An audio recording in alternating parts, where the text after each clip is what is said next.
All right, what's up, everybody? I apologize for being a couple of seconds late, stepping in the dungeon tonight, but I'm happy to be here nonetheless, and I am so excited to talk to you about a couple of things leading up to the weekend when we should have a good NFL weekend. 49ers got a sneaky tough game against the Seattle Seahawks. Philadelphia Eagles have to have a short memory after getting waxed by the 49ers and go down to Dallas. They might already be there and take on a really hot Dallas Cowboy team and maintain home field advantage for their fans. But it wouldn't surprise me if the Dallas Cowboys won that game. And going on the premise that the 49ers beat Seattle, they could conceivably be the number one seed in the NFC. I know 49er fans out there would be delighted if that transpired. So I am looking forward to digesting your comments and seeing what you think the prognosis is as we look to the weekend. There's so many other topics out there. As you guys know, tonight was essentially the semifinals for the inaugural in-season NBA tournament, and it was anticlimactic. On the back end, the LA Lakers destroyed the New Orleans Pelicans 133-89, and we're going to talk about that. LeBron scored 30 in under 25 minutes for the first time in his career, and the Indiana Pacers, the upstart Indiana Pacers, took down the former champions, the Milwaukee Bucks, 128-119. And apparently, I guess there was some hoopla after the game, players going at coaches, and not good. I think leadership is important. Certainly, Milwaukee hasn't put everything together, even though they have a pretty good record. But you need to have decorum. And I think when you have players going at coaches, and it's not Giannis and it's not Damian Lillard, then I think you need to ease back. So that's just my comments on that. We could talk about that if you want. My name is Frank Red, listening for the first time, and this is the In the Dungeon program. We're building some momentum, and that is because of you. I want to thank you for checking me and us out whenever we pop on. We got a consistent Sunday night show at 9 o'clock, but every now and then throughout the week, if topical events in sports arise, we'll do a show, and we'll see who turns on. We'll see who turns in to check the show out. All right, let's get started. I'm gonna put my glasses on because I need them, and reach out to the great Vicky Boone. She says, "Hi, Frank. Glad you're having a show tonight. Hope you're having a great week. After watching the Warriors last night, I'm more confused about this team than anything. JK and Moody need to play." Yeah, we've been saying that for a while. And another comment you had, Clay is not the problem. I would replace Looney and Wiggins with JK and Moody, GP2, second unit. All right. It's interesting, Vicky, because I didn't know if I was going to do a show tonight. But when I was in my car this morning, riding around, I usually don't listen to the local sports talk shows. Because I'm interested in listening to other stuff. I listen to my guy Sway in the morning. Sway and I are friends, and so I listen kind of to a national perspective. I listen to NBA radio. I generally don't listen to local radio, but I did this morning, and I was a bit surprised by what I heard. Really intelligent hosts who are engaged. But what was apparent to me is that they were giving you a fan's perspective. It's nothing wrong with a fan's perspective, but it's not a player's perspective. And what that means is that you have no idea what it feels like to be Klay Thompson, Draymond Green, Stephen Curry. So you can look at it from a fan's perspective. And a lot of times that doesn't really tell the whole story. Now, some things are very relative. For instance, Steve Kerr actually came out of his mouth and said, I almost had a wreck. Steve Kerr said that it was good to see Kuminga play because Brandon Podzinski and Moses Moody actually deserve to play more than him. I mean, come on, y'all. I mean, it's like, I think when you do so many interviews as a coach and you're talking to a public, I mean, you think that you're talking to people who are not listening closely? I mean, come on. First and foremost, let me say this. Somebody with Jonathan Kuminga's talent on this particular team, you don't not play in the first half by mistake. I don't believe it had anything to do with rotations or maybe it did, but that was not it. I think a statement was trying to be made. That's what I think. You know, being a player, not always being the best practice player, not always having the best relationship with my coaches. Coaches can be power freaks, and they don't always get it right. They don't. And I think last night, hey, I have as much respect for Steve Kerr as any coach in the NBA, and you guys know that. When people are hammering Steve Kerr, I'm saying, no, the guy's brilliant. I think he is brilliant. But I think sometimes he gets in his feelings. They don't win that game without Jonathan Kuminga. They don't. And the statement, oh, I was happy for Jonathan. No. What about be happy for the fans? What about be happy for the teammates? Be happy for yourself, for the owner. Jonathan Kuminga was like, yo, put me in, coach. I got this. He did not look out of place at all when he was on the court. Dude is a freakathon. The only challenge that Jonathan Kuminga has is his basketball IQ. That's it. He plays with energy. He plays both ends. He's clearly one of the best defensive players in the Warriors right now. It's not even a question. Does he reach too much? Yes. Does he make bad fouls sometimes? Yes. You know, does he occasionally take a bad shot? He's taking less and less bad shots. Jonathan Kuminga right now is projecting as a top 50 NBA player in his third year. Now you could, you want to debate me on that? Put your thoughts in the chat and I will debate you from here until Hawaii because I'm a talent evaluator. I can evaluate talent. This dude is coming. He's also grown at least 1 inch, maybe 2, since he was drafted by the Warriors 2 years ago. Jonathan Kuminga is legit 6'9" with center, like Marvin Webster type arms, man. And I hear, you know, fans being upset. I was encouraged by what I saw last night. Portland plays like their butts are on fire every night. Chauncey Billups' job is in the balance, man. They come out and they play. They're going to beat Portland had won 2 games in a row. I just want to educate. I just want to have a real smart conversation about sports. I remember, the Warriors lost a tough game on a drop-dead Hall of Fame type shot by Paul George, and Warrior fans were upset. I'm like, how many players in the league do you think could do what he just did? Not many. Maybe 10 players. That was a big-time shot. It was actually good defense by Klay Thompson.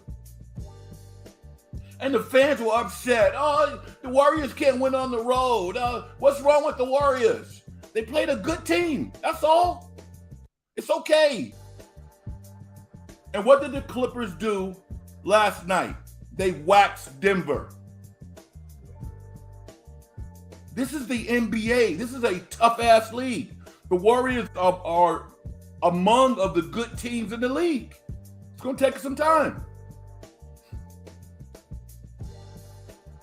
Mark Graves says, in what year do players become free agents? I'm afraid the Warriors will lose Moody and JK when they hit free agency. Nah, that's not going to happen. You have full free agency in year 5.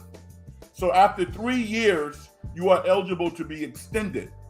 I think the Warriors will extend Moody this year. Maybe not because of the salary cap. Only thing they have to do is just pick up his option for year 4, and then they can extend him next year. The same for Kuminga. I think they really need to get to the point where they're not treating Kuminga like he's not one of those guys.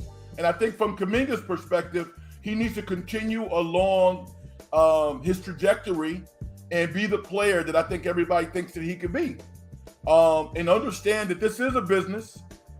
He is talented, but they want him to reach his full potential. I get all of that. But you have to respect him also. Because guess what? When people call the Warriors now, the first thing that they say is Jonathan Kuminga available? That's how the conversation starts. And if you're the Warriors, you got to say, wait a minute, we're doing something right. Pat ourselves on the back, because a couple of years ago, when you look at that draft, you looked at Moody, you looked at Kuminga, and you had Heisman. Everybody was like, you know what, this is a complete nightmare. A couple of years later, Moody's going to be a nice NBA player. Is he a starter? I don't know. Everybody wants to move him into, the starting lineup. I'm not quite sure he's a starter. I don't know yet. And I'm going to tell you why. He's not a drop-dead shooter. He's not a lights-out shooter. And he does not have supreme quickness. So if you put him in a starting lineup, it doesn't mean he can't start games, because he can. But if you put him in the starting lineup, with the spacing that the Warriors has, if they press up on him, he has to get to the basket within 2 dribbles with explosion. I've never seen Moses Moody do that. And neither have you. We've seen him get to the basket, power dribble, and go up and dunk. But you haven't seen any Anthony Edwards type slashing moves to the hole. He doesn't have that in his game.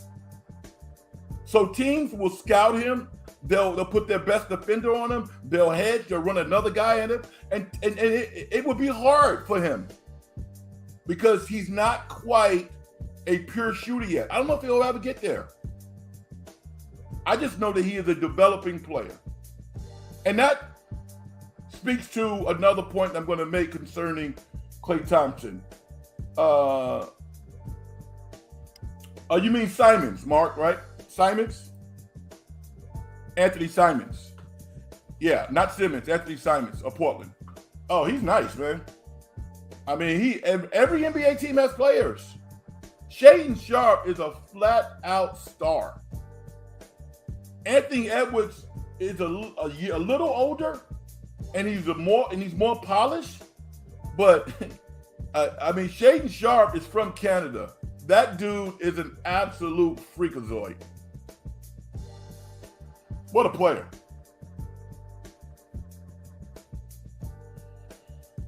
Vicky says, I think the Warriors picked up the options on JK and Moody. Oh, yeah, of course. Yes. I didn't know that, Vicky, but it's smart. Okay, I told you that. Okay, we got that. Vicky says, Klay was the one that helped Moody get shots last night. Yeah, let me say this about Klay. And this is where I think fans get it wrong. Stephen Curry and Klay Thompson and Draymond Green are not teammates. They're not teammates. They're brothers. Think of the love that you have for your friend, your sibling, or whomever, your best friend. That's who they are.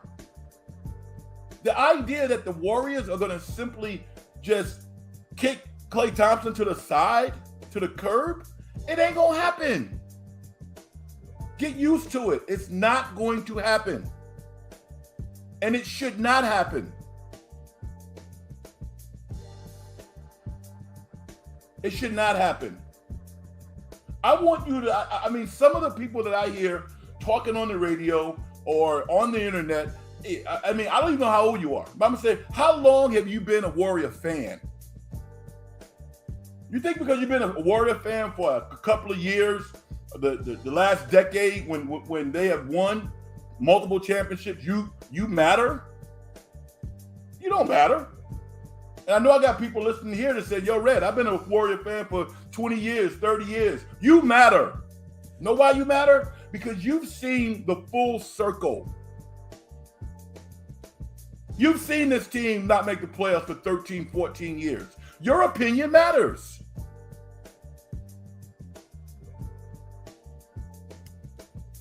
Not somebody who just kind of, went into tech, and was able to buy season tickets or plays down at the local, Bay Club.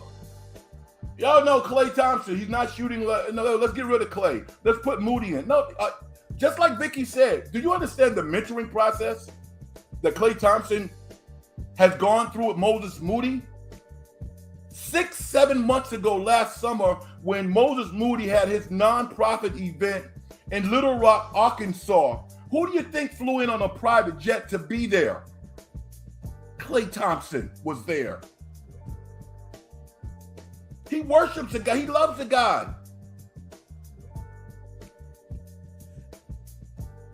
Do you know how hard Klay Thompson, Stephen Curry, and Draymond Green could have made it for Steve Kerr when he took over for Mark Jackson?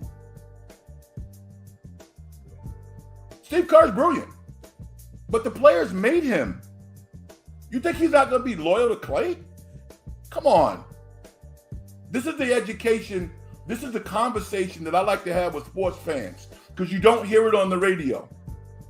You hear people who are looking at it from a fan's perspective, and it's not necessarily their fault that they can't talk about these relationships that matter. Even a Joe Lacob. Joe Lacob was a millionaire, rich guy. He went from being a really rich person to being a billionaire many times over because of what, 30 employees? Even if you go out and say that you could duplicate that, the likelihood of you doing that is like 1,000 to 1. You need some luck. Things got to work out. You got to trust people. I've heard Mark Cuban say, Mark Cuban got his out the mud. He's a rich guy, billionaire. And, Mark Cuban does a lot of financial shows. I love listening to Mark Cuban talk because he's honest. And Mark Cuban also is willing to talk to everybody. He doesn't revolve in this little bitty club. Now he's gone now for all intents and purposes. But Mark says, I don't know if I could ascend to the level that I did now, but I still think that I could do pretty well. If I had to start all over again, yeah, I could do well. But maybe not to this level. My point is, it takes some luck. It takes some luck.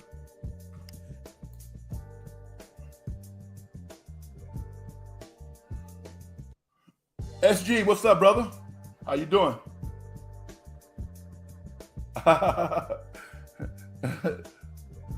Maybe he has a bad memory, Vicky. I don't know. Did you pay your bet yet, SG? I think I hear crickets in the background.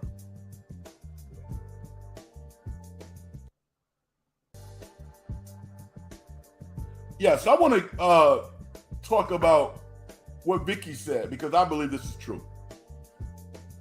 A lot of the heat is on Klay Thompson, and I just don't think Klay is the biggest issue right now. I don't. Klay is a lifetime 19 19-point scorer, 20. He's averaging 15 points a game right now. He's averaging 15 points a game, shooting 39% from the field and low 30s from three-point range. Not the same player. Surprisingly, his defense actually is not horrible. It's respectable for a starter. If you ask me who's the better defensive player, Klay Thompson or Devin Brooks, Klay Thompson is better. To me, Klay is not a sieve defensively, which means he can stay on the court. And from an offensive perspective, when Klay takes good shots, he makes more of them. I looked at his stats before I came in because I wanted to be able to build this narrative. Klay Thompson has never been a good passer. Never. His turnovers to assists for his entire career are even. Basically 1-to-1, which is not good. But he's not a good ball handler. He's not a good passer. He's never been. So that aspect of his game really is unchanged. He's shooting 85% from the free throw line. He's a lifetime 88% free throw shooter. Negligible. So it's really in the shooting, the quality of shots that Klay gets and Klay takes. Those are all fixable problems. They really are. Now, is it a threshold that he has to cross? Will it take Steve Kerr going with different players to finish games? Yeah, it's probably going to take some of that. And that's okay. That's coaching. That's evolvement. But taking him out of the starting lineup when all things are considered, I'm not willing to go there. At one point, maybe I would, I think last year or something, but I'm not willing to do that right now. I think Klay still has value as a starter. Number one, you're not going to get the same level of spacing that you get when Klay's not in the game. People still respect him because he can go on one at any particular time. So, people that want to beat Klay Thompson down and we got to change the lineup. Stop it. Stop it. Stop.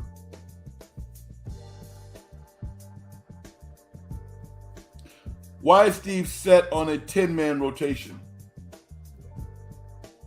Vicky, he actually says it's tough to play 10 guys. He doesn't want to play 10.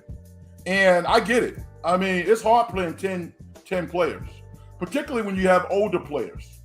No one's talking about it, but this is probably, I'm going to say this is Stephen Curry's best defensive year in the last 4. Stephen Curry is playing above average defense. He's working his tail off. I'm shocked how effective Steph has been defensively, but he's playing his ass off at 35, And guys want to play. These are ultra competitive people. I think he could probably play 10. 9 is probably what you want to play if everybody's playing well. But it's hard to play 10. It really is, because the better your veteran players play, the better they will perform. Like, you watch Draymond Green right now. Draymond is playing, Festus Ezeli said it, and maybe Mully said it as well. Draymond's playing now like he played 5 years ago. Everything is flowing. Offense is better, passing, defense, rebounding, triple-double. He balling. I'm not going to take him out. Another thing that people talk about sometimes is Looney. Now, Looney is not playing great. But when you look at NBA teams, don't look at the individual players. Look at the position. Look at the production of the position. Nobody saw Dario Saric happening. Nobody saw that. But if you combine what Dario is giving you with Looney, a pretty decent center package. So stop isolating the individuals and look at the position. Brandon Iglesias, what's up, my guy? Brian, it's interesting. I wanted to come on tonight because I was saying that I generally don't talk. I generally don't listen a lot to like the local sports talk stations, but I did this morning, and good conversation, real intelligent guys, callers, but it was all from a player's perspective. So I just wanted to come on and just kind of like balance it a little bit. I didn't play in the NBA, so I'm not talking from an NBA player's perspective, but I can talk from a player's perspective, being on a team and playing at a high level, and this mentality that we're going to get rid of some of these champions. I don't like that, because a number of things can happen. Even if you wanted to trade, people talk about, well, we're going to trade Clay, we're going to trade this guy. Those guys could shut down. I mean, literally shut down. So you're going to be on the other end, and you get a player who doesn't want to be there, who's making a whole lot of money. What you might have is basically a salary cap space, because the player's not giving you anything. Because maybe he's not 100%, and he's thinking about the next 2 or 3 years of his career. Logical. Don't really need the money. So a lot of times when you're talking about trades, you have to look at the trade from multiple perspectives and not just your own perspective. Because if you do that, it's just not going to make sense. People are talking about Pascal Siakam. Hey, I'm telling you right now, I'm not in love with Pascal Siakam. I'm not. I mean, he doesn't. I mean, he definitely can score. He's definitely a good player, but he's not an all-around player to me. Masai Ujiri, if you want to give up Jonathan Kuminga and Wiggins for Pascal Siakam, a guy who they do not want to pay, you can have him. Yeah, Warrior fans, you can have Pascal Siakam if you're willing to include Jonathan Kuminga with Andrew Wiggins. I would not do that. Never. With a gun to my head, I wouldn't do that.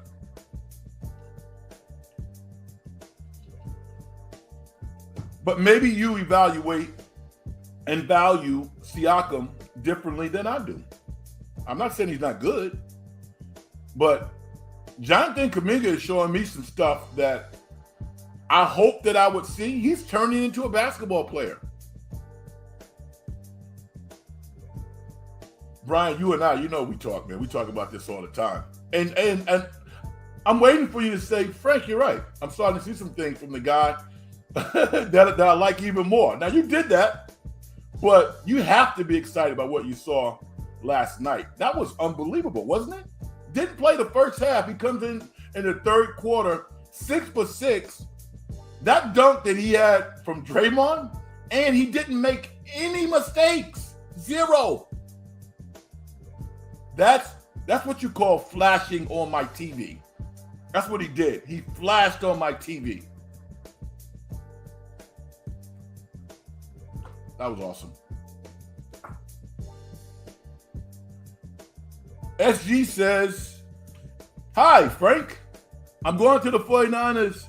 I'm going with the 49ers winning over the Seattle Seahawks by a score of 30-27 on a game-winning field goal by Jake Moody in front of all the 49er fans. And I'll make sure that I'll pay you the bet that I owe you by Monday. Okay. That's what I saw, SG. Did you see that on your screen? Oh, no.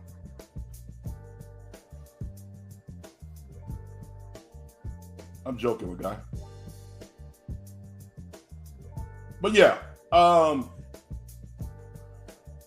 like this Warrior team. I like this team. Would it be nice to have a tall guy who could protect the rim for 15, 20 minutes a game? Yeah. But I like this team. I like continuity. when I look at the Warriors, it's really about health. Are they healthy? I mean, Chris Paul came back last night. He clearly wasn't quite right. He wasn't right. And it'll be interesting to see how he performs tomorrow in OKC if he plays, because they played last night. They jumped on a plane for 4 hours down in OKC. I like the Warriors to win tomorrow. And I know you're saying red. Are you crazy? OKC's good, but this is where they come up short. They're not as physical as the Warriors. They're just not. You just put Draymond out there. They're not as physical as the Warriors. Young teams are going to have to grow up and become men in the NBA. You have to do that. I think the Warriors have the advantage there. And the Warriors execute in the half court still at a very, very high level. Now, if OKC comes out with energy and the Warriors don't match that energy, they won't be able to come back. Or if the Warriors shoot themselves out of the game early, they won't be able to win. But there is a plan in place for the Warriors to beat OKC. You saw Houston beat them just a couple of days ago. You know why? Houston is taking on the persona of their coach, Ime Udoka. And the physicality piece, that's going to be there. I don't see that with OKC yet.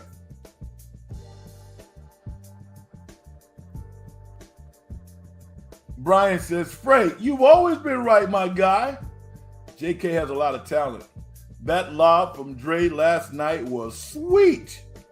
The thing that got me irritated last night was Kerr not playing him until 4 minutes left in the third. Yeah, you know what? Hey, man, you're absolutely right. Because, you know, Brian, that wasn't by mistake. It's easy to see how JK might not have been happy with his minutes against the Clippers on Saturday, and maybe he showed his displeasure. I have no idea. But Jonathan Kuminga not playing until the third quarter against Portland, that's a statement. That's, we're going to inflict our power. And I'm like, as a coach, you got to have structure. I get it. But you also have to take a step back, Musa, and say, well, what's best for the team? When I heard Steve Kerr said that Moses Moody and Brian Pedzinski deserve to play more than Jonathan Kuminga, I almost had an accident. Really? How about all three guys playing? I can get that. This dude is a top 50 talent. Probably, unless he just kind of goes bonkers, this guy's trajectory is looking pretty sweet right now. Sometimes it's the best trades sometimes the best trades are the ones that you don't make. I looked at the draft earlier today about the potential players that the Warriors could have received had they traded Jonathan Kuminga for a lottery pick somewhere between 5 and 8. None of them are better than him. None of them. They would have regretted that move for a long time. So the fact that they did not trade him was a brilliant move.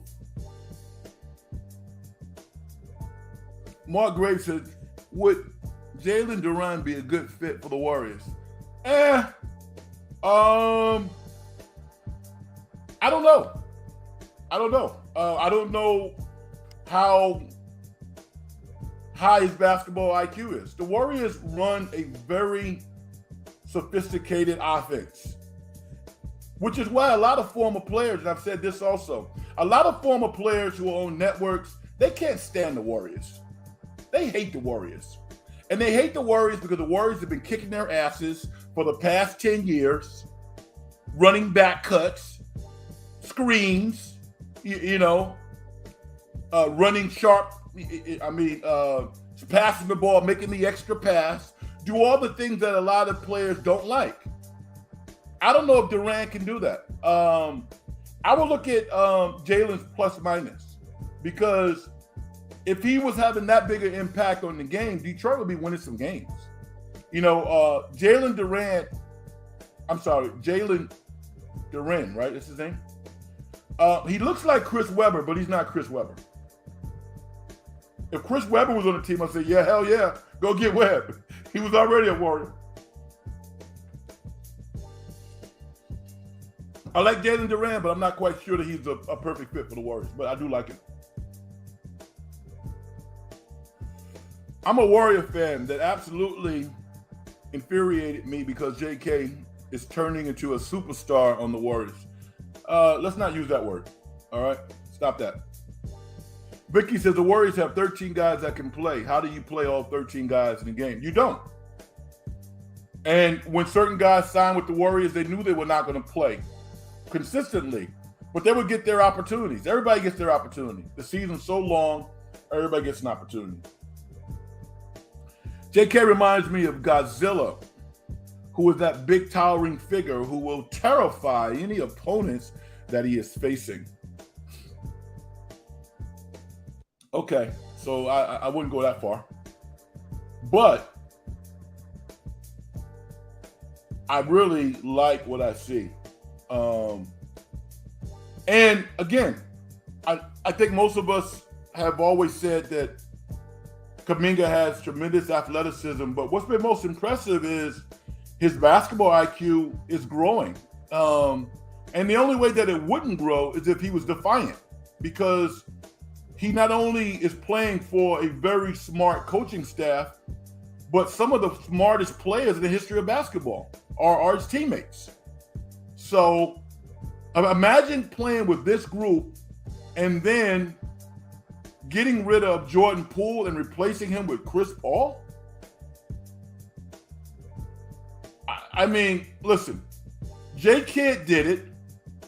Some might say not very well at first, but if any player could go from playing on the court to being a coach the following year, it's Chris Paul. Chris Paul could do it. He's that meticulous. So Jonathan Kuminga has it all in front of him. You know, if he doesn't sign for $100 million, I'm going to be very disappointed. Will it happen overnight? No, I think he has to have a really good year. He's playing good basketball, and the Warriors probably won't extend him because I think they should. To be quite honest, the longer that they wait to sign Kuminga, the more money it's going to cost them. Now, the question that the Warriors have, and it's a good question, can we trust the guy? If we fill his bank account up with millions of dollars, can we trust him? I don't have the answer to that. Maybe you do, but I don't have the answer to that. Brian says, the question I want to know is, why is your best young athlete not in the rotation? You and every basketball fan in the world, Brian, wants to know that. And I got to think that there was such a red dot on Steve Kerr last night and a focus on Jonathan Kuminga on the court that I don't think we're going to see that for a long period of time. I don't. I mean, usually if you're an owner, you stay out of the basketball stuff. Lacob's actually a very astute basketball guy. He knows basketball. So, you know, the fact that they won the game means a lot. Otherwise, I think he probably would have had a conversation. Yo, Steve, what's going on? He's not good enough to play before Moses Moody and Brandon Podziemski. Stop it. Stop it right now. That's why, sometimes you hear about the autonomy of staffs and assistants have a lot of power and stuff like that. I like that because it takes some of that angst from the head coach. I remember when I was coaching varsity basketball, I had an assistant coach who was a friend of mine and a very, very good coach. And for him to build his allegiances and his relationships with all of the players, he had to have the ability to sub them in and make sure that they got their minutes, because they were listening to him at that point. And as a head coach, I had to go with it. Whether or not I thought it was smart or not, I still had to give him that authority. I don't know if any of the Warrior coaches have that authority, because if they did, I don't know how you draw the conclusion that Jonathan Kuminga didn't play into the third quarter because he was out of the rotation. I don't believe that. I don't believe it.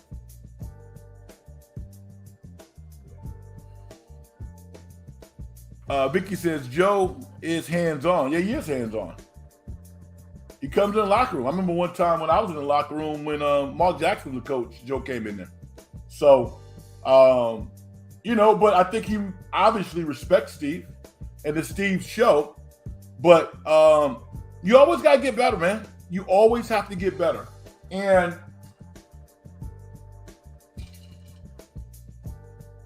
the Warriors pride themselves on professionalism, falling in line. I get it. It's why they draft certain players and they don't draft other players. I get it. But sometimes you have to look at things from a different perspective. I've never coached Jonathan Kuminga, so I don't know how he is. He seems like a really nice guy. His body language can sometimes lead you in a certain direction. But I think we're past that. This is year 3. When you're that good, sometimes you have to put up with some stuff like that and coach him up during practice or when you're on the plane. This dude is good now. He's not just a guy. He's not. The guy's a player. Brian said you shouldn't have to teach lessons to your best young athlete in the third year. I agree with you. I totally agree with you. Especially when you have established yourself as somebody who's going to get paid. It isn't a matter of if, it's when.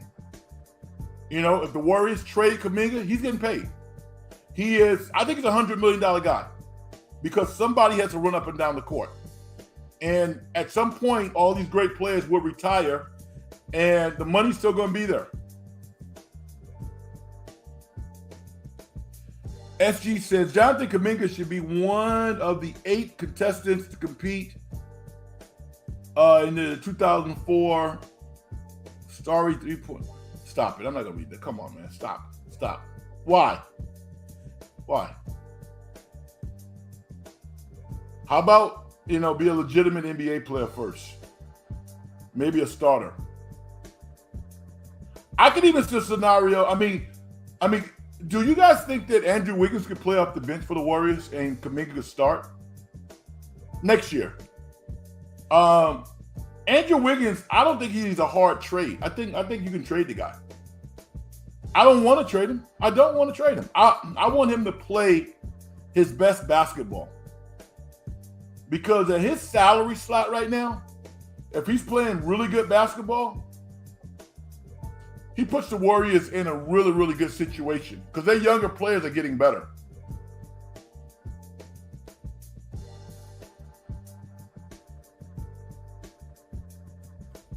Steph said something to JK before the game, was telling him to just be ready. Yeah, so it's interesting you say that because what that says, Mark, is maybe they kind of knew that he wasn't going to be playing because of something that we don't know about.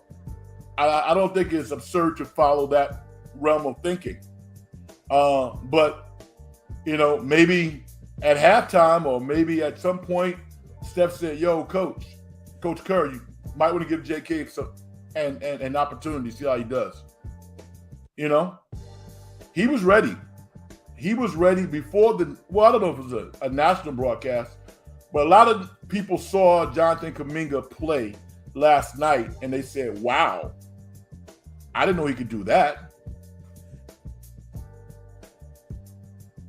Vicky says, I think Wiggins could come off the bench.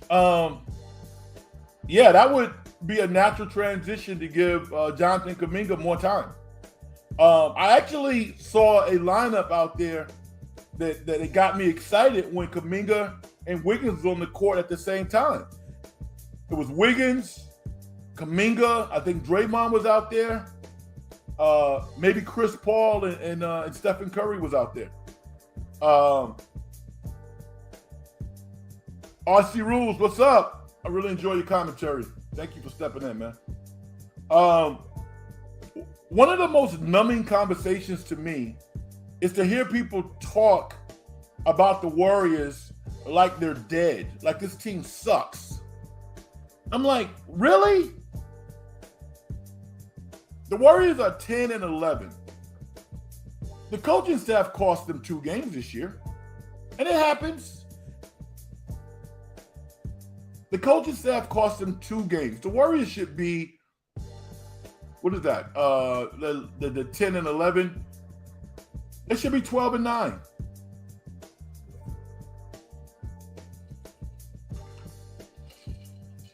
The SAC game and the OKC game were definitely wins that the coaching staff had a lot to do with them losing those games. Brian says, I want them to keep the same starting lineup, but I want them to play a little less. Yeah. Steph, Clay, Dre, Kevon should not be playing 35 plus minutes a night in December. Very logical. I agree with you. I would say this to you. Throughout Clay's career, he's averaged 32 minutes. He's not playing 35 minutes. He's not. He's actually only playing, he's playing in the 20s now. So the only guy who pushes it a little bit, I would say probably is Steph. And that's because they want to win, you know, and because we're cheating because he's not showing any signs of slowing down. What he did last night, that last step back 3, was classic. Was that beautiful? This was like, and I mean, you know Steph is talking to him. You know Steph is like, yo, dude, I don't want to embarrass you right now, but I got to do it, all right? Pop out. And he just shoots the ball and walks down the court. Now, that was a fun game to watch to me because I watch basketball. Watching both teams bumble around in the first half and not do anything, particularly the Warriors turn the ball over. No. But I never felt like the Warriors didn't have an opportunity to win that game. And I never felt that, particularly when Kuminga came in. When he went on his run,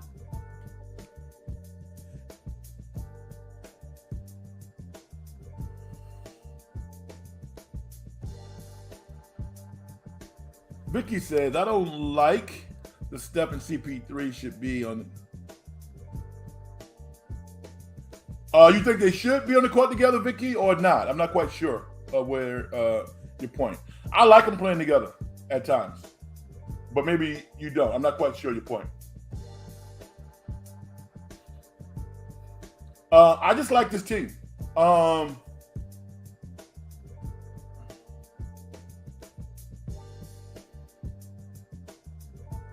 Mark, you're having a different conversation with SG that I really can't follow. I don't know the context. Who's shooting 25%? It's certainly not. I don't know who you guys are talking about.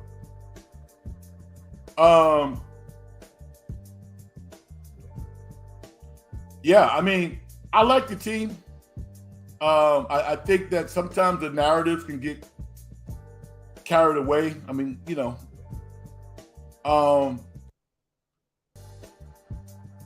the politics of professional sports are really thick. They're different in the NBA than they are in any other sport because it's not that many players. So the closeness among the teammates is unlike anything that we can relate to. It's not like baseball. It's certainly not like football. You know? And like the Warriors play such a beautiful brand of basketball.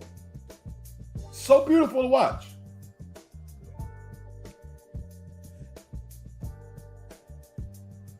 We're talking about Kuminga. No, he's not shooting 25%. I don't know what that is. I looked at his stats. Andrew the GOAT I really do think that Mike is going to make in a trade deadline because he's not happy with the Warriors dropping. I mean, come on. 11th seed, December 7th. Who cares? The coaching staff were responsible for giving up 2 games. Give the Warriors 12 wins, and where are they? And Mike Dunleavy Jr. needs to be careful. He needs to be careful. He was anointed this position and the power, and he's working through some things. I hope he's really successful. I like what he's done thus far. But, yo, man, don't underestimate the mental component of success. The Klay Thompson thing works out pretty smoothly because he's in the last year of his contract. A midseason trade of any of these players, meaning Draymond, Stephen, and Klay, would be devastating. They don't want to do that. They don't want to do it, and they're not going to do it. Talk about dividing a franchise. They're not going to do it. And I don't know what it is to be like a Warrior fan. I'm not a Warrior fan. I am a Warrior supporter to the end. I like to see them win against all teams except the Knicks. I'm a Knicks fan. But because I have some personal relationships with the Warriors and because they've been so good to me, I like to see them win and be successful. They do things the right way. I could spend 3 hours talking to you about the Warriors' activism in the community. Everybody knows about what Stephen Curry does and some of the other players, but the Warriors as an organization has been exemplary for decades, a long time, probably going back to the 70s. Brilliant work in the community. That's one of the tough things about leaving the East Bay, because they did so much good work in the East Bay. And I'm sure they're doing good work now, but you don't hear about it as much now that they're in San Francisco. You just don't. The fan base is a little different. But I can talk to you for 3 hours about the work that they do. Exemplary. Austin Rule says, sorry, side topic. I saw a commercial and the voice sounded like Big Frank. Arby's, we have the meat. Not yet. Maybe one of our listeners out here would say, you know what? I know a guy, Frank Red, that I think could do that. And you hook me up. Hasn't happened yet. My man Brian says, this issue with J.K. Wiggs being in the same lineup is that they do the same thing. I don't think they can play together. They're not great passers, and they need the ball in their hands to be effective. Yeah, I'm not talking about for long periods of time, Brian, but I think they're both finishers. And I do think that they're both really good perimeter defenders. So that's where I'm coming from. Not for long stretches of time, but there was a 2, 3, 4 minute period, I believe, last night when they gave Portland problems defensively because, again, they're long, they're athletic, and they can and they can move laterally. Offensively, I haven't really thought about that, but they can finish. So I just think that those two guys give the coaches more versatility that, if utilized correctly, can make the Warriors that much more difficult to match up against.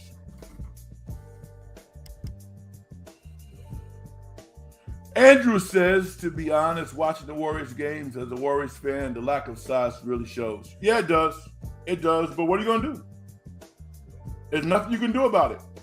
There's nothing you can do about it.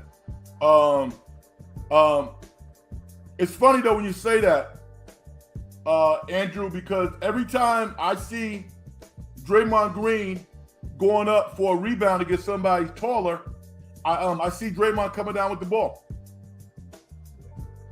So what did that say to me? He wants the ball more. He boxes out. One of the things that the Warriors are doing to compensate for a lack of size, they got to be one of the top teams in the NBA for taking charges. They have to be. They do a really good job taking charges in a league where they say they don't want to call as many charges. The Warriors are still doing a great job picking up charges because they're in the right position. I took a lot of charges because I wasn't a shot blocker. So I really appreciate that level of physicality that they're bringing to their defense. Brandon Podzinski takes a lot of charges. I love that about him because there are other aspects of his game that I go, oh no, oh whoa.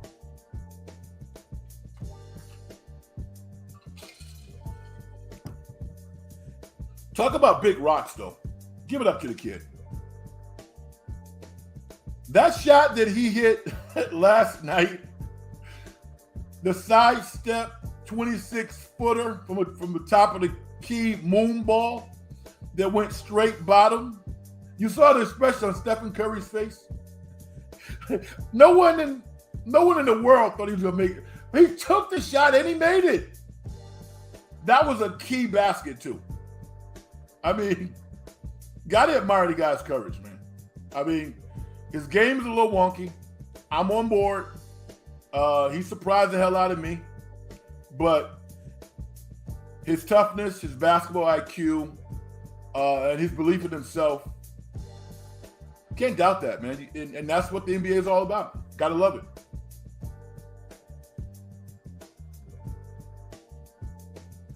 SG says, Red, have you heard of George Santos? Do you watch politics? You mean the guy who lied about his resume and everything else? Yeah. The guy who they just showed the door? Get the hell out of here, George. Dude, I'm a smart guy. You know? I'm not just a person who's just like watching sports. I watch everything. I love learning, man. Of course I know who George Santos is. If he wasn't who he is, he would be lambasted if he was anybody else. Can you imagine anybody else getting away with that crap? Andrew the Goat says, some of the Warriors' two-way players that they signed this offseason have not really played much, like the big man. That's like Draymond has been hurt, so he has not played yet. Excuse me. Sorry. Man, those two-way players feel like they died and went to heaven. Are you kidding me? The only thing they got to do is go to practice every day. They get per diem. Like Robinson. What's his name? James Robinson. I forgot his first name. I think it's James. I'm so happy for that guy. I think he was the 13th overall pick or 12th by the Clippers. Humbled himself, played for the Santa Cruz Warriors for multiple years. And the Warriors signed him to a two-way contract. Those guys can make $500,000 a year, $300,000, $400,000 plus per diem. Plus you're showing up to watch Stephen Curry play every night. Staying in the best hotels. Those guys are lucky to be where they are. And if Kirk can find a minute or some minutes for one of those guys, if one of them emerges, then that would be an unbelievable story. But I am so happy for those guys because when you are on a team, with the exception of playing time and maybe some other things, everybody's treated the same. So, happy for those guys. Brian says, Pods has no fear. It's a blessing and a curse sometimes for a rookie. Yeah, I just hope that he realizes how lucky he is. Imagine that guy being drafted by like the Charlotte Hornets or somebody.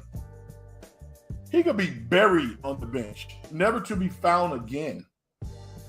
But he's playing for literally one of the best organizations in all of sport, and he's playing for a coach who respects intelligence and toughness and moxie, and he's getting an opportunity. I think if you watch him play, though, we would say, at least me with my keen eye, he hasn't played as well over the past 2 or 3 games because the ball is finding him more.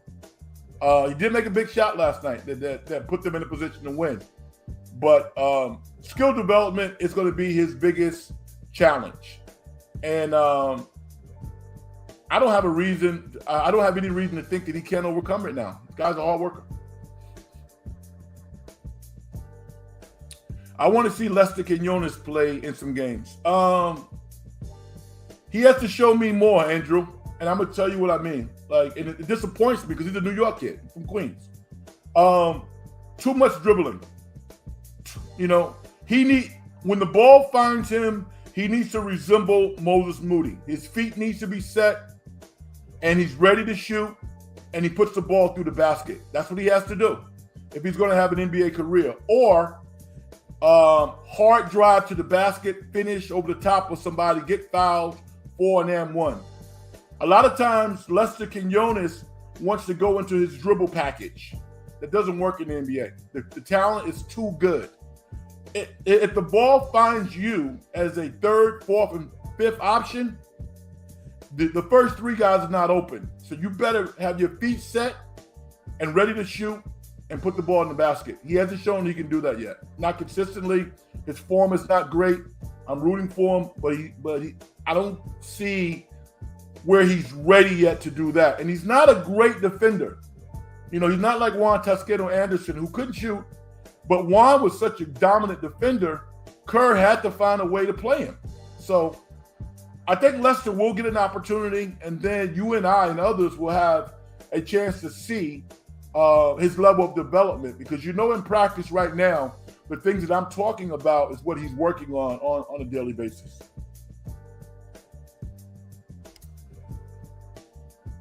Yeah, Jerome, not James. Thank you.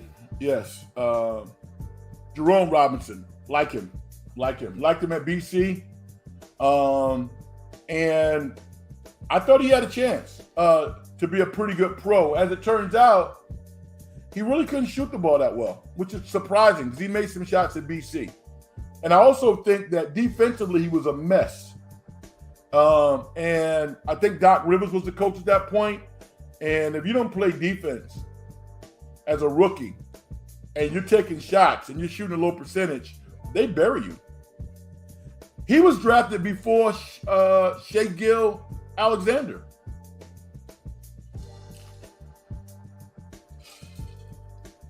Jerry West really liked him. So the Clippers drafted him. So,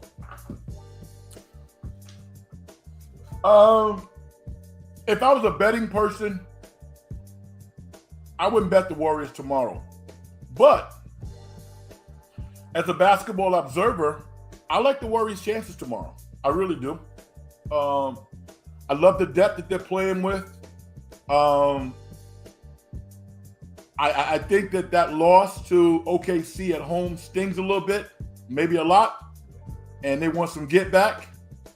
And I think that being sub 500 doesn't sit well with this team. So I'm looking forward to a good game between OKC and the Warriors tomorrow. Also, as I said before, the level of physicality that OKC needs to play with, they don't play with.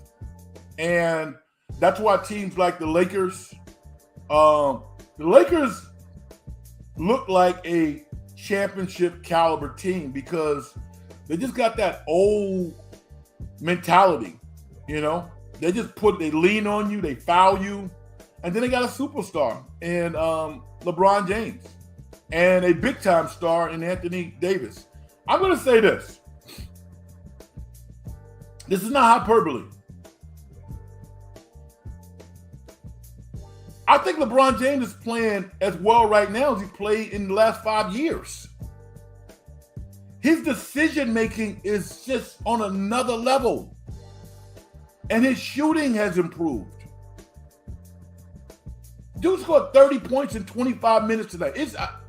I've never seen anything like this before. Never.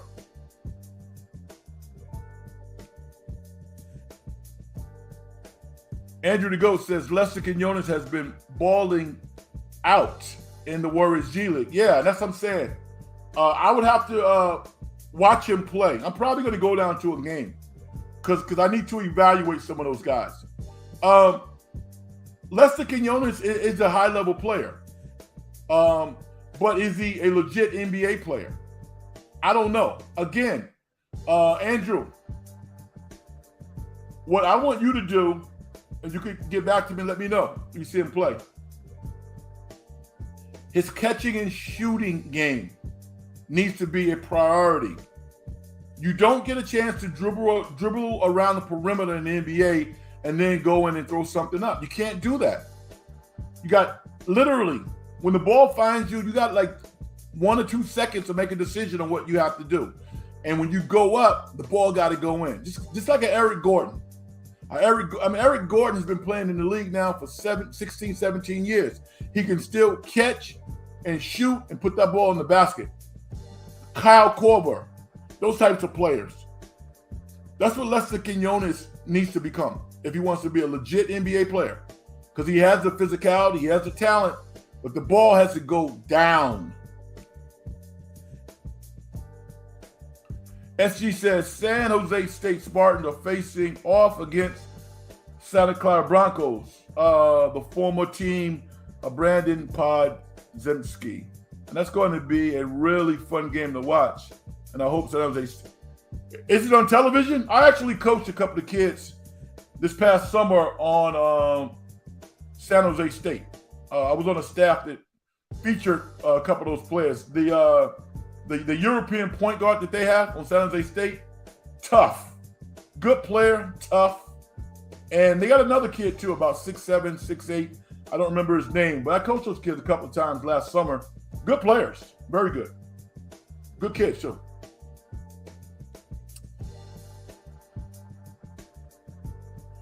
Andrew the Goat, the Warriors blow a 20-point lead against the Clippers. Yeah, people say that, but I mean, give the Clippers some credit. Listen, if Steph Curry makes that drive left, slide by 8, 9 footer, the Warriors win. They're 4. I don't understand why sometimes fans don't want to give the opposition credit. Give them credit. Chris Paul wasn't there. They didn't have a backup point guard. Corey Joseph wasn't it. That was a tough loss.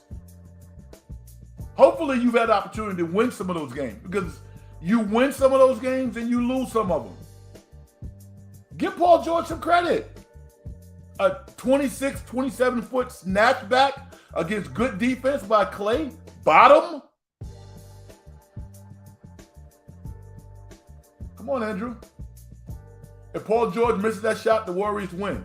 If Steph makes a 9-foot fade left shot, the Warriors win. Going out there and competing and giving the opposition their due is part of the conversation. It's also part of the experience. Salute to the Clippers. It wasn't a fluke because they went out and they smashed Denver. What, Tuesday night? Or last night? I don't remember. Smashed them. The Clippers are actually made for the playoffs. Anybody out there right now, and it's okay, it's just us. Anybody who said that James Harden couldn't play anymore. Really? Come on. James Harden is, the third best player in the Clippers?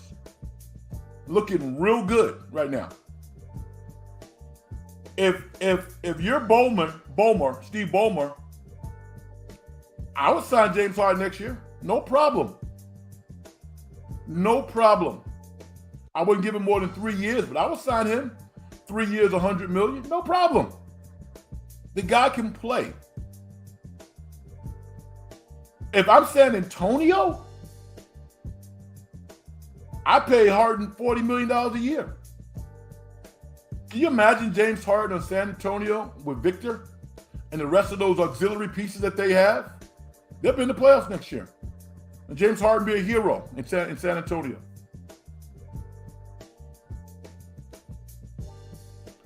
Vicky says, I hope Indiana beats the Lakers. I love Halliburton. Yeah, he's tough. I love my boy Dame Lillard, though. Dame Lillard is so smooth, and he's so real, and, you know, doesn't get real excited, doesn't get real down. Halliburton just fits that area. I mean, he's from Iowa somewhere. That's why he loves Sack so much. He loved Sack, and Sack loved him. But Tyrese and Indiana just appears to be the perfect marriage, which is why they paid him. Good for him. I thought his mom was his sister. You saw his mom came out and she hugged him. I was like, is that your sister? That was his mom. Lakers are not beating the Pacers on Saturday. Sorry, not going to happen. I disagree because I don't underestimate LeBron. I think LeBron wants to win. I think he wants to win. And the fact that they're contrasting views probably means it's going to be a good game. So I'm excited about it. This play-in tournament has been nothing but an absolute hit, minus the point differential. Clean that up. Aussie Rules said Tyrese Halliburton, great player. Agree with Vicky. Yeah, he is. Fantastic. SG says the game will air on CBS Sports and will start at 10 p.m. Which game you talk? Oh, the San Jose State, Santa Clara? Is that CBS Sports Network? Because I have that. That's good. I'm going to tune in and watch one of my players. Vicky says, if Looney makes 2 free throws, the Warriors win. You're talking about against the Clippers, right? Yeah, I mean, you know my thing about free throws, Vicky. Nobody should shoot less than 70%. Nobody. Oh, okay. San Jose State versus Santa Clara basketball game take place December 20th, 7 p.m. All right. Brian says the aspect that turns me off about the Clippers is their reliance on isolation basketball. It's like the 2017 Houston offense, Rockets on steroids. It's hard to watch. Okay. Everybody's not gonna play the same. I don't mind it personally. The biggest challenge the Clippers have to me is their lack of defense. Even though they're like top 5 in defense, yeah, I mean they're top 5 in defense. I don't think they can sustain that. But they are top 5 in defense. I just think interiorly they don't have great defense, and I question whether or not they can stop hardline drives. But I mean, they have 2 of the top 10 defenders in all of basketball, and Kawhi and Paul George. Like I was saying before, Brian, a lot of players grow up playing in isolation, one-on-one style of basketball, and that's just how they play. You know, a part of the reason why I think basketball fans like you and I and others enjoy watching the Warriors play is they play differently. Their style of play is more cerebral, but I can appreciate other styles of basketball. I don't have a problem watching the Clippers play because when they play pick and roll, they generally make the right pass, particularly with Harden running the point, and even with Westbrook. Westbrook is a totally unselfish player. So I don't have a problem with how they play. It's just different. Andrew, I can't stand the Lakers. I get it.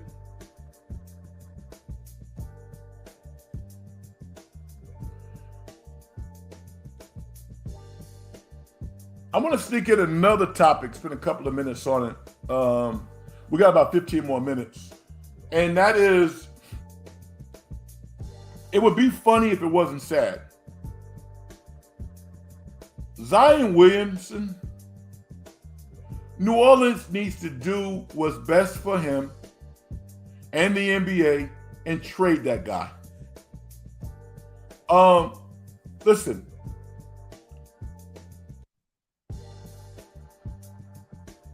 It's not popular to use words like fat. So we'll say obese. I mean, but the season started a couple of months ago. He's gotten bigger. His uniform literally could barely fit him tonight. This is not funny. I know you got a bunch of people. No, dude, I don't think the fact that they put him out on the court is amazing to me. Your body can't take that. No human who's 6'6" or 6'7" should play more than 285 pounds. Nobody. I played my best basketball at 272 pounds. I had damn near zero fat on my body. That was my best basketball. Zion is a super athlete, blessed with unbelievable talent. He got to be 300 right now. And I'm being nice. He can't run full speed. He can't even really elevate anymore. The fact that they would put him out there probably 300 plus pounds, he can't play defense.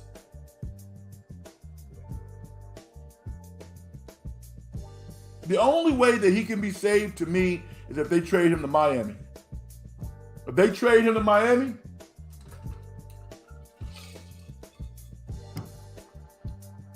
I would predict he'll be a 10-time All-Star. And would New Orleans get back equal value? Hell no. But they would do something good for humanity, for the NBA. He's not going to make it in New Orleans. He's just not. Cut bait, take Tyler Hero in a pick or something and get him the hell out of there. You guys see what I see? Nobody at that height should be that overweight playing professional basketball. Your heart can't take it. It's serious stuff. I don't know. I guess I've been spoiled with the motion offense the Warriors have run ever since Kerr was the head coach. Yeah, you've been spoiled. Let me ask you a question. Have you ever constructed that offense, Ryan? You ever tried to run that offense? Hard. Again, like I go back into some of the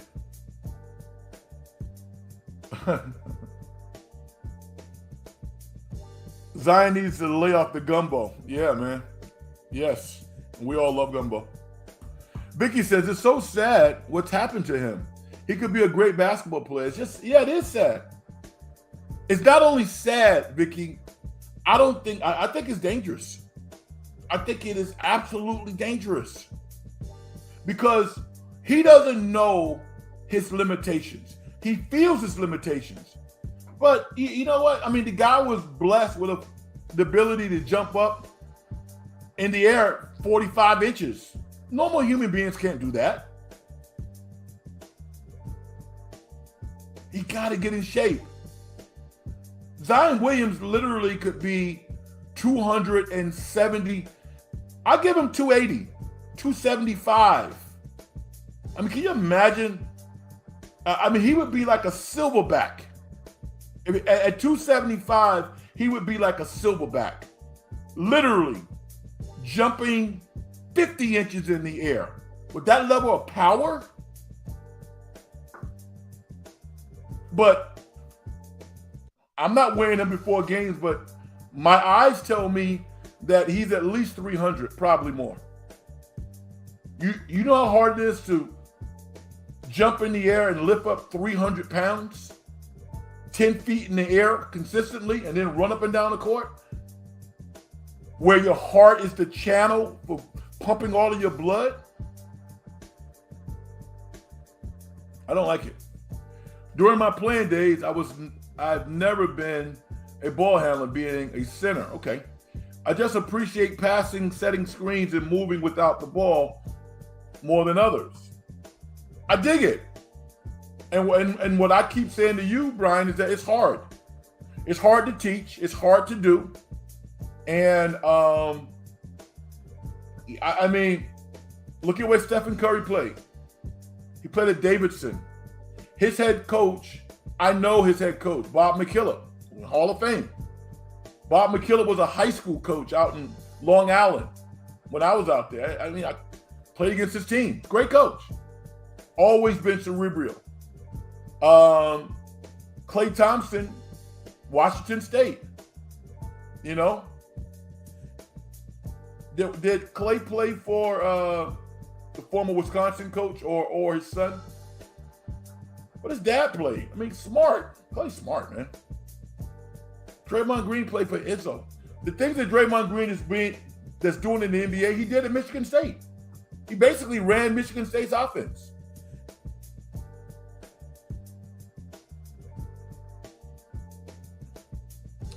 Oh, yeah. Austin Rules said Steph had great coaching in Davis. Oh, yeah, Bob McKillop. I know Coach McKillop.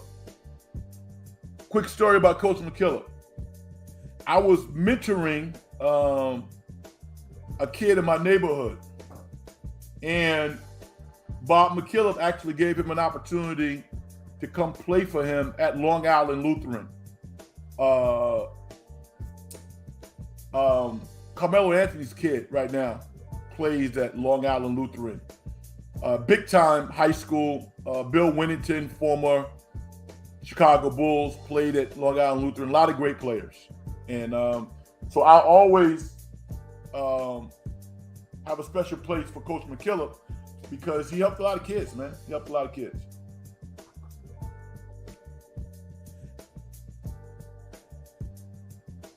And Steph is a very coachable player. Yeah, he is. Vicky says the Warriors had a great player, Victor Alexander. He ate himself out of the league. Yes, he did. But you know, he had a pretty good career, Vicky, over in Greece. Because he's a big guy, probably ate a whole lot of pasta, and he can shoot the long ball.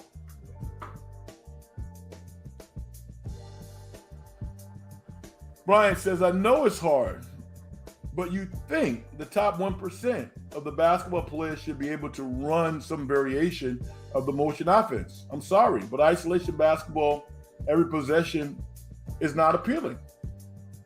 Okay. Can you win that way? I would ask you that question. Can you win that way? Because that's all the Cleveland Cavaliers did. They ran high pick and roll motion offense. That's all that the Lakers did throughout Magic Johnson and Kareem Abdul-Jabbar's tenure. They ran high pick and roll. The NBA was all high pick and roll. And teams have won championships playing that style of basketball. So it just shows you that there isn't one style that is more beneficial than the other. It's really not. I'm going to tell you an offense that can help anybody, and that's a triangle. Phil ran the triangle in Chicago. He ran the triangle with the Lakers, and he won it both places. The Sacramento Kings with Mike Bibby, Chris Webber, Peja Stojakovic, Doug Christie, they ran a variation of the triangle in the Princeton offense that was pass-oriented. I like pass-oriented offenses, but if you have a team in which you have a limited amount of talent, maybe you got two good players that can only run pick and roll. You have to run an offense that's conducive to the talent level that you have. You can't just run a motion offense when you got players who can't pass and dribble. You can't. Did I miss your comment, SG? I don't know if I did or not. What did you say? Were you adding to the program or were you promoting something that you wanted to promote? Brian says high pick and roll is a variation of the motion offense. I'm talking about one guy with the ball trying to break down his defender with the other four guys. I mean, who? Who's doing that? Who? Who? Are you going to say Hart? No. Who's? I don't see teams playing like that. I don't. The game is too hard to play that way.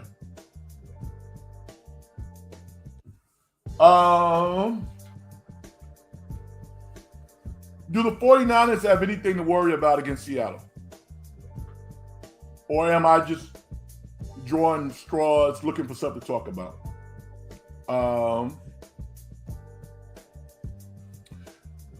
That's why the Warriors are so good in series, right? The Warriors play chess, not checkers. Exactly.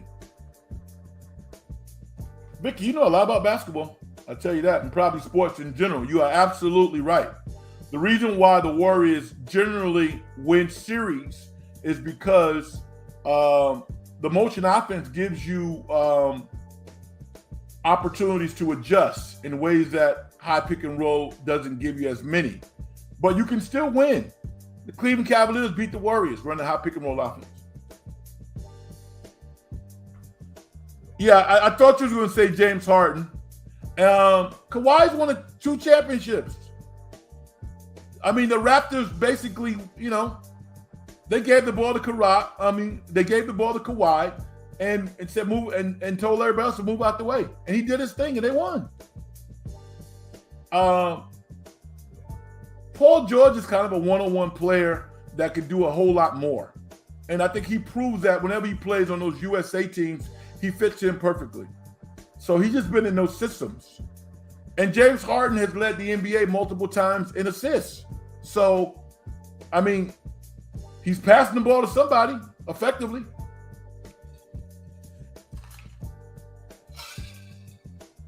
But I get your point, Brian.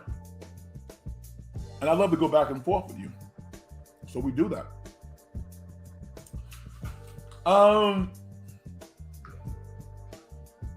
Who's going to win the Heisman? I mean, can you give it to Bo Nix after getting whacked by Washington twice? Probably not. I'm going to say Daniels is the dark horse.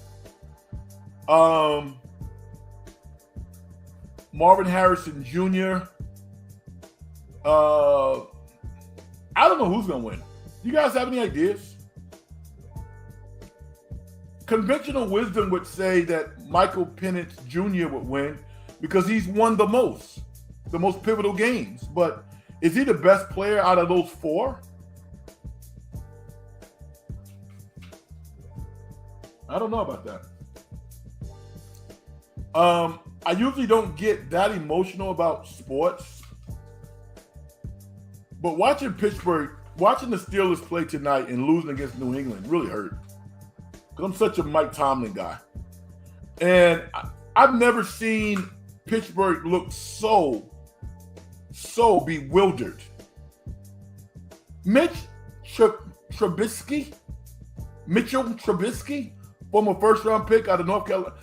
Awful. God awful. And Kenny Pickett. Come on, man.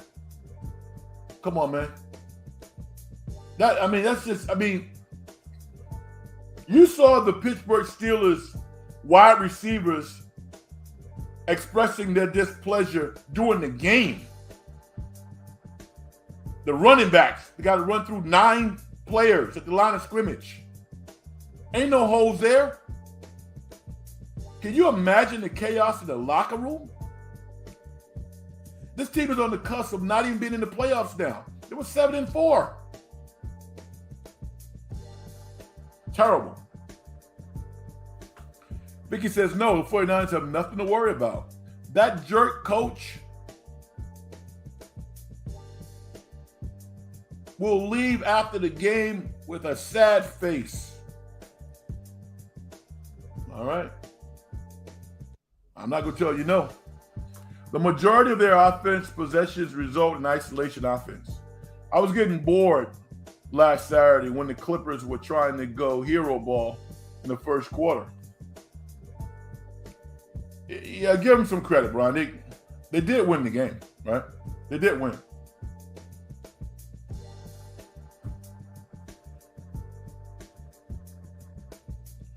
The Michigan QB had a lot. Had a lot of what? McCaffrey. What do you have a lot of, Vicky? Niners Ravens would be a good matchup. Yeah, absolutely. All right, man. This show has been active.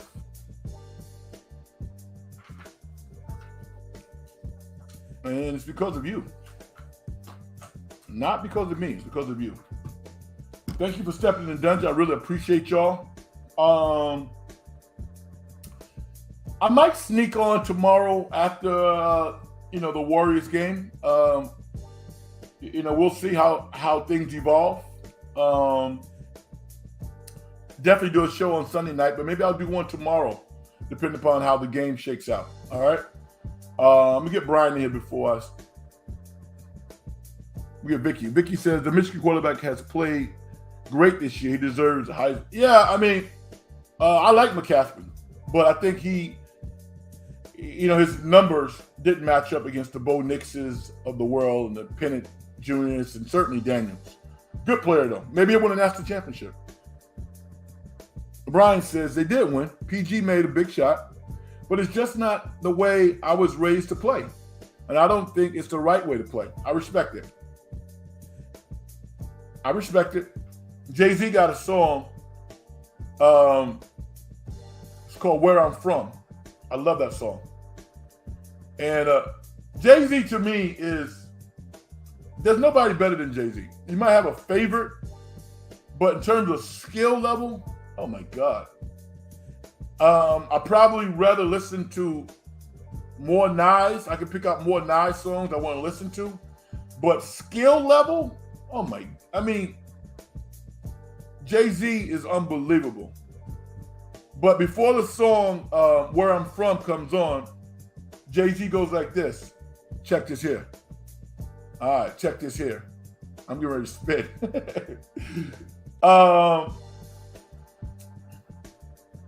Vicky says, wins matter, yes. And when is your song coming out? All right, I'm going to be totally honest with you. The last couple of days, Vicky, I have been registering my song with ASCAP and paying and licenses. You'd be amazed by all the things you have to do to release a record, particularly when you are sampling somebody else's music. You have to pay for the licenses. You have to have all these numbers and go through all of these various processes to make it happen. But the song is probably going to be out 3 weeks. I'm in the process right now of finishing up the licenses. I'll probably finish that tomorrow. And I'm excited about the song. The song is called Where I'm Supposed to Be. And hopefully you and other folks will like it. All right? So thank you for asking. And the song is coming real soon. All right? In a matter of weeks. I'm going to do my thing and get out of here. All right? But before I do that, I do want to promote the show. This is the In the Dungeon show. I'm Frank Red. Follow me on Twitter if you don't already. I like to talk back and forth. And hit the like button. You guys did an incredible job the last show. I had so many likes that I think it helped the show, definitely, because more people were able to check it out. So if you like the show, hit the like button. If you don't follow me, then follow me on Twitter. And more times than not, I will follow you back. SG says, I'm a big Jay-Z fan. Yeah, I am too. All right. Success and getting paid is a manifestation of the whole process. If you as an individual don't do things to help other people make their lives better, as far as I'm concerned, you haven't done nothing. Until the next time, I want to thank you for stepping in the dungeon and giving me a reason to talk about something that I love, which is sports. And it's especially fun doing it with intelligent people who challenge me and are willing to listen to my thoughts about how I feel about everything as well. All right. Be safe, and I'll talk to you in the near future. All right. Peace.